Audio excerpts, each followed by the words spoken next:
할렐루야. 5월 6일 수요일 매일 성경 묵상입니다. 오늘 말씀은 창세기 36장 9절에서 43절의 말씀입니다. 요즘 지방선거를 앞두고 후보들이 난립하고 있습니다. 가만히 보면 저마다 어느 지역의 아들이래요. 어느 지역의 아들, 누구.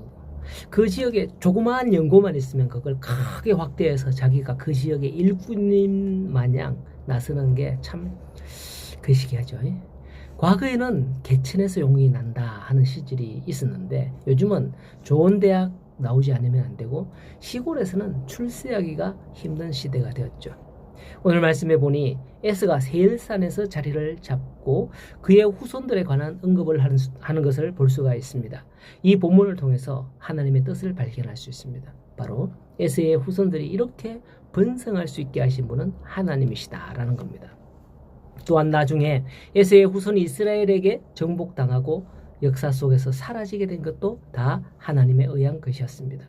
이것은 바로 작은 자가 큰 자를 섬기리라 하는 말씀에서부터였죠.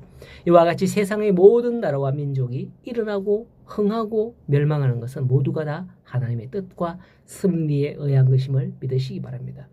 리브가가 쌍둥이를 임신했을 때 하나님께서는 두 국민이 네 태중에 있구나라고 말씀하셨잖아요. 역사적으로 볼 때 언약의 후손이 된 야곱의 아들들은 이스라엘이라는 민족을 이루었습니다. 그리고 에서의 후손도 에돔이라는 민족을 이룬 것이죠. 그리고 이 두 민족은 역사 속에서 끊임없이 갈등했습니다. 하지만 그 모든 것은 하나님의 섭리와 계획에 의해서 이루어진다는 것을 알아야 합니다. 9절에서 14절을 보면 에서의 자손들의 이름을 볼 수 있어요. 근데 만일 여러분들의 이름이 그 가운데 있다면 어떤 심정이 될까요? 아마 기뻐하기보다는 슬퍼하고 낙심할 겁니다. 축복받은 야곱의 아들들이라면 몰라도 하나님께 선택되지 못하고 오히려 동생을 섬겨야 하는 에서의 아들들이 되기를 원하는 사람은 아무도 없을 거죠. 그렇다면 지금 내가 누구의 아들이나 우리 아까 앞서 서두에 말씀드렸듯이 누구의 어디의 아들 이렇게 누구의 아들이냐 이게 중요하다는 거예요. 이 세상의 모든 사람은 하나님의 자녀, 하나님의 아들 아니면 사탄의 자녀입니다.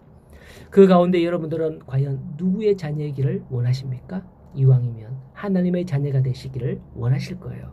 어떻게 하면 하나님의 자녀가 될 수 있을까요? 요한복음 1장에 보면 영접하는 자, 곧 그 이름을 믿는 자들에게는 하나님의 자녀가 되는 권세를 주셨다고 말씀하셨습니다. 예수 그리스도의 이름을 믿는 자들은 하나님의 자녀가 될 수 있는 겁니다. 15절 이하의 에스의 자녀들을 보면 그닥 나쁘지 않습니다. 보면 하나같이 족장들, 하나같이 왕들 이렇게 언급이 돼요. 그들이 이런 권세를 가질 수 있었던 이유 중에 하나가 20절에 보면 그 땅 주민 호리 족속 세일 자손은 이라고 하면서 그들이 에서의 후손들과 통혼하며 동화된 사실을 언급을 하고 있습니다. 하나님께서는 가나안 족속들과 통혼을 하는 것을 극도로 싫어하셨지만 이렇게 에서의 후손들은 그들과 통혼하며 그들의 힘과 권력을 덧입었던 겁니다. 그게 당시에는 권세가 있는 것 같고 족장이 되고 왕이 되었지만은 에서의 후예인 에돔 족속이 야곱의 후손인 이스라엘 자손에게 정복당하고 마침내 역사의 무대 밖으로 사라지게 되는 비운을 맞게 된 원인이 바로 여기에 있었던 겁니다. 즉 에서의 후손들은 하나님을 의지하지 않고 사람을 의지했던 결과였던 거죠. 오늘날에도 사람을 의지하고 손을 잡고 하는 그런 이들이 많이 있습니다. 그게 당시에는 득세할 것 같지만 하나님을 의지하지 않고 사람을 의지하는 사람은 결국 대망의 길을 가게 될 겁니다. 처음에 예를 들었던 요즘 선거 출마자들 가운데 사람의 손을 잡고 사람을 의지하지 않고 하나님을 의지하는 자들이 승리하기를 축복합니다. 그리고 여러분들도 하나님을 의지하는 사람이 되셔서 하나님의 자녀로 승리하시기를 소원합니다. 오늘도 멸망받을 편에 이름을 올리는 이가 아니라 하나님의 영광의 자리에 이름이 올라가는 우리 모든 성도님들 되시기를 간절히 소원하며 축복합니다.